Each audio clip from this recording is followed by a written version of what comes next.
అందరూ ఒకసారి నిలబెట్టుకోగలుగుతామో అప్పుడు అది నెమ్మది కాదు, అది ఓంకారం జపం చేస్తుంది. బసవనదేవుడు ఏం చేస్తున్నాడు అక్కడ? ఓంకారాన్ని జపం చేస్తున్నాడు.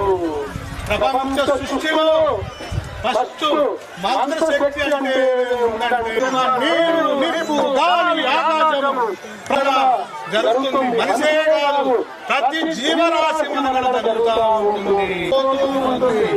ఆకాశ మార్గంలో ఎగురుతూ తన రెండు రెక్కలను సప్పరించుకుంటూ ఏమవుతుందంటే ఓంకారనాదాన్ని చేస్తాము. ఎగరలేదు పక్షి, మానవుడు కూడా అంతే. రెండు కాళ్ళు ఉంటేనే భూమి మీద నడవగలుగుతాడు. చేస్తా ఉంటుంది అంటే సాధులు చెప్పే కాడికే మన పని, తర్వాత మీ ఇష్టం, మీ కర్మాన్ని వదిలేస్తారు. డాక్టర్ చెప్పే కాడికే నీ పని, మందులు వేసుకుంటావా నీ కర్మాన్ని వదిలేస్తాడు. అందుకోసమే చెప్తా ఉన్నాం, ముక్తి మార్గాన్ని నేర్పించడం ఒక్కటే గురువు పని. గురువు ఏమంటాడు అనకాడికే గురువు, తర్వాత ఆ బండ్రా వరకు నేర్చుకునే పని శిష్యుడిని. అందుకోసమే అందరికీ చెప్తా ఉన్నాను, దయచేసి ఎక్కడ ఉన్న వాళ్ళు అక్కడ కూర్చొని ప్రశాంతంగా, మనం వచ్చింది ఇక్కడ ఎందుకోసము? మన మనసును శుద్ధి చేసుకోవడానికి, జగజ్జనని కళ్యాణాన్ని చూడడానికి ఇక్కడికి వచ్చాము. ఆ జగజ్జనని కళ్యాణాన్ని వీక్షించుకుంటూ మన మనసును యంత్రమనే మన మనసును డీజిల్ అయిపోతే బండి నడవదు, పెట్రోల్ అయిపోతే మోటార్ సైకిల్ నడవదు. మన యంత్రమనే ఈ మనసును శాశ్వతంగా దైవంలో నిలయం కావాలంటే ఏం చేయాలంటే ఓంకారనాదాన్ని జపం చేయాలి. మన యోగులు మన గురువులు చెప్పారు. అందుకోసమే మీకు ఒక విషయము చెప్తా ఉన్నాను. మనం వచ్చిన పని దైవం రామచంద్రుని కళ్యాణాన్ని వీక్షించుకుంటూ మన మనసుని శుద్ధి చేసుకోవాలి.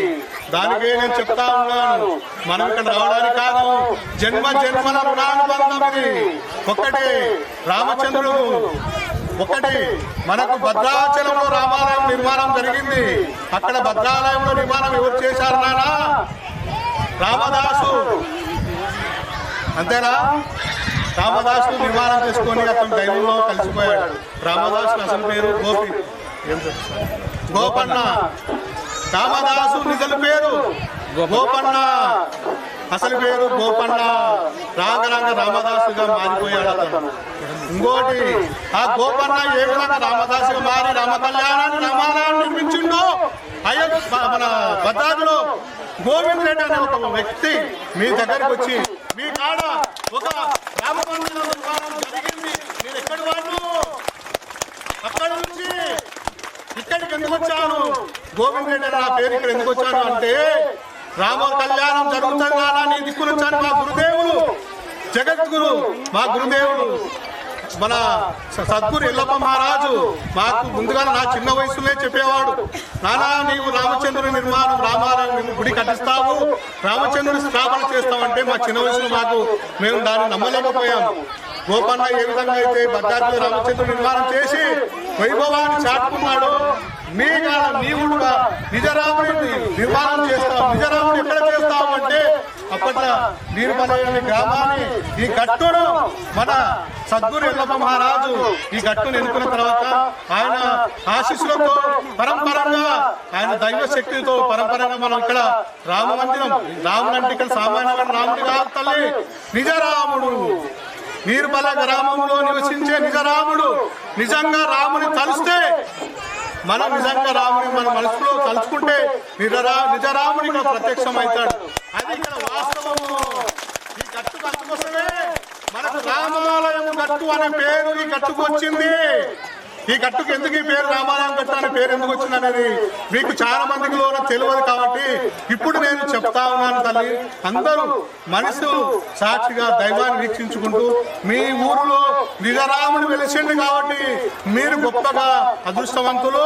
అందుకోసమే రామ కళ్యాణం ప్రతి సంవత్సరము చాలా వైభవంగా జరిపించుకోవాలని నేను కోరుకుంటూ, భద్రాద్రిలో అయితే ఏ విధంగా గంగా తూర్పు ఉత్తరానికి పారుతుందో, మన ఊరిలో నీరు హల్లిలో కూడా ఉత్తరానికి కృష్ణానది అనే గంగా పారుతా ఉంది. అందుకోసమే సద్గురు మహారాజు ఆ రోజే మాకు విషయాన్ని ఉత్తరంలో చదవారుతుంది నాన్న, ఒక గట్టు మీద గ్రామాన్ని నిర్మాణం చేస్తామన్న చిన్న వయసులే మాకు చెప్పడం జరిగింది. అందుకోసమే ఆ దైవ సంకల్పము ఇది ఏమి చేసినా గురుదేవో కృపనో ఏమో కానీ మనము నీలహల్లే గ్రామంలో విజయరాముని కొలుపుకోగలిగాము అంటే మనకు నీరుపల్లి యొక్క గ్రామం యొక్క అందరి సహకారము, అందరికీ దైవకృప ఉండాలనుకుంటా నేను ఇక్కడ ఎన్నో విధాలుగా కృషి చేస్తూ వచ్చాను తల్లి. అందుకోసమే మన రామ కళ్యాణాన్ని వీక్షించడానికి వచ్చాము కాబట్టి ఒక్క 5 నిమిషాలు తల్లి అందరూ రాముని ధ్యాస పెట్టండి, ప్రశాంతంగా ఉండండి, అన్ని విషయాలను మర్చిపోండి. మనసు అనే యంత్రాన్ని ప్రమింపజేయండి. యంత్రంలో డీజిల్ అయిపోతే పని చేయదు. మన మనిషి కూడా అంతే, మన మనసును కూడా అంతే. మన మనసును కూడా రమించాలని, మన మనసును కూడా దైవంలో లీనం చేసుకోవాలని నేను చెబుతా ఉన్నాను తల్లి. అందుకోసమే నా మాట వినండి. మనస్ఫూర్తిగా దైవంలో కొంచెం ఒక 10 నిమిషాలు దైవానికి కేటాయించి 10 నిమిషాలు అన్ని విషయాలు మర్చిపోయి 10 నిమిషాలు దైవంలో